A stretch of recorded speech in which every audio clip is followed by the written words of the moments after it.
All right, let's go back to Coach Black. I like that previous video. Let's hopefully he could get to the point a little sooner. All right, let's begin. These are 4 ways your ex will test you after the breakup and how to respond. Number one, they will use the back door to put you in the friend zone. Now, what does this mean?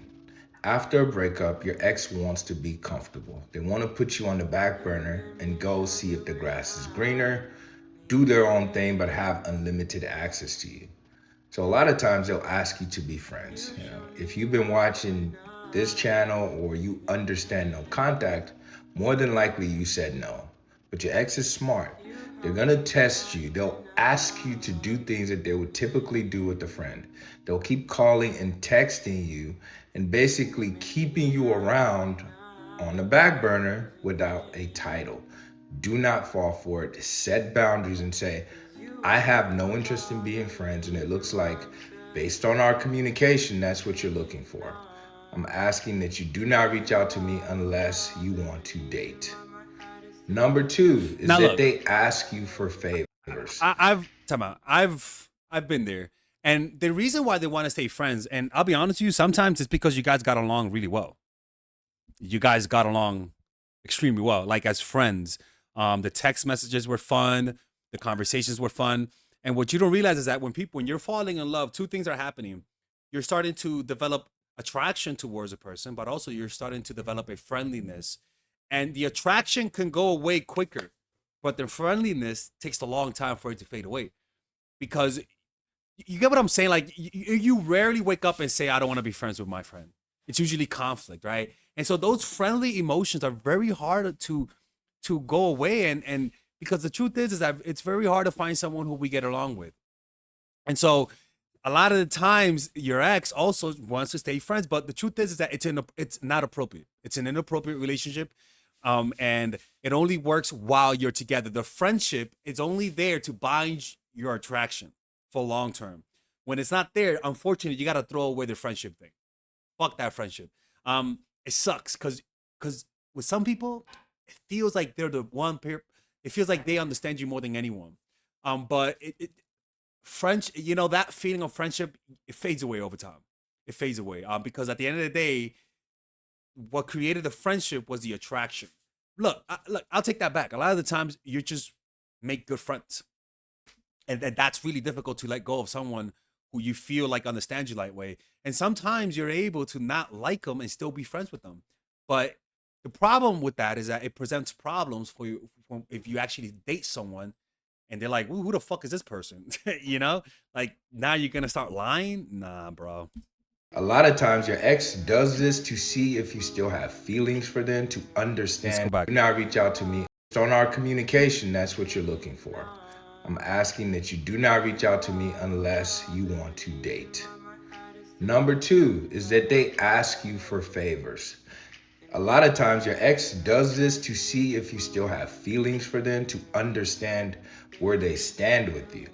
But understand, you do not owe your ex anything. When someone dumps you, they do not get benefits, they do not get unlimited access to you. So if your ex is asking you to do favors, respectfully say, hey, I can't do that. I'm busy. I'm working. Whatever it is, do not spend your time doing favors for your ex. Number three is that they violate your boundaries. So, what does this mean? Sometimes your ex will call you at 2 o'clock in the morning, 3 in the morning, text you at odd hours, right? They'll try to set last minute plans with you with no intentions. You need to reject these. If they call you at 2 a.m., do not respond. Get back to them the next day. They are no longer a priority. If someone dumps you, they do not get special treatment. If they ask you out last minute, a few minutes or 1 hour before, you say, no, I'm busy tonight, let's look at another night. Have boundaries, maintain and enforce boundaries with your ex. It's hard to do that. Number four is that they try to It's hard. make you.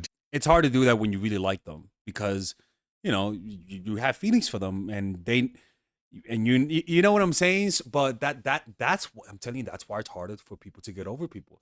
Back then, all you had to do is change your number. Now, yes, people say you used to date the people who you used to live around, but at the end of the day, A lot of the times when you were over people, more often than not, you were done with them. A lot of the times you never saw them again, especially if they lived a little far away. So it's and this is something you gotta watch out for in people. Like, let me make sure the audio is good. Um,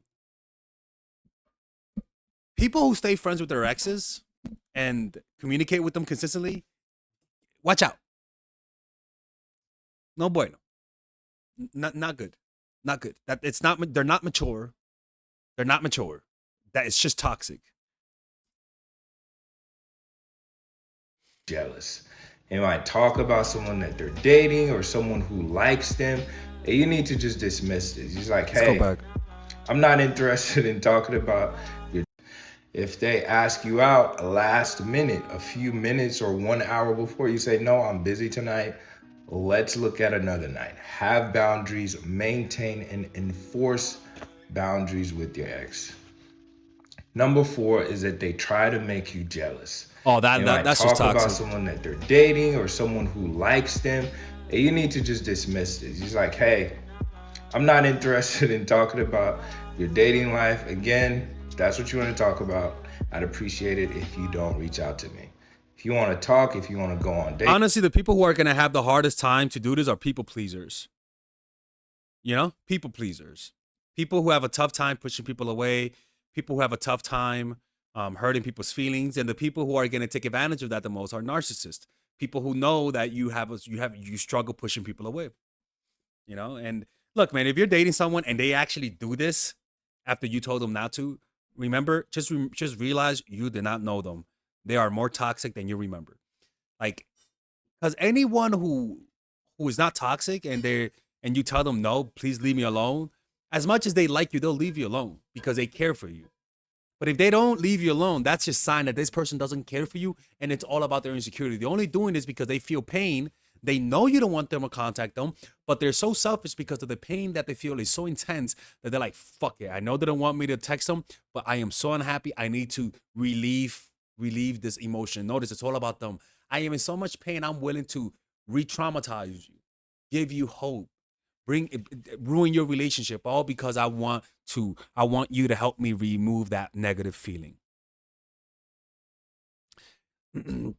Join our Patreon, people. To this chapter right here, how to appear dangerous, a deterrent strategy might help with that, because you might look too weak, too needy, too creepy, too weak. And so if you deter them through having a more of a dangerous air to you, they may not come back, or better yet, they might come back even more if they remember you as being needy, and now you're being dangerous. Oh yeah, they'll be more attracted to you. You know, check us out right here. We have videos about when men push you away, they start chasing, or the Robert Greene Book Club, how to discover a person's weakness, how to let go of bitterness, how to build social circles. I should talk more about that. Yeah, check us out right there. And we have meditations. We might do a meditation tomorrow at 12 p.m. So if you're part of the Patreon, you guys can also join me and meditate with me. Okay, all of that for $5 a month. It's a good way to support the channel. All right. Anyway, see you guys later. Bye bye.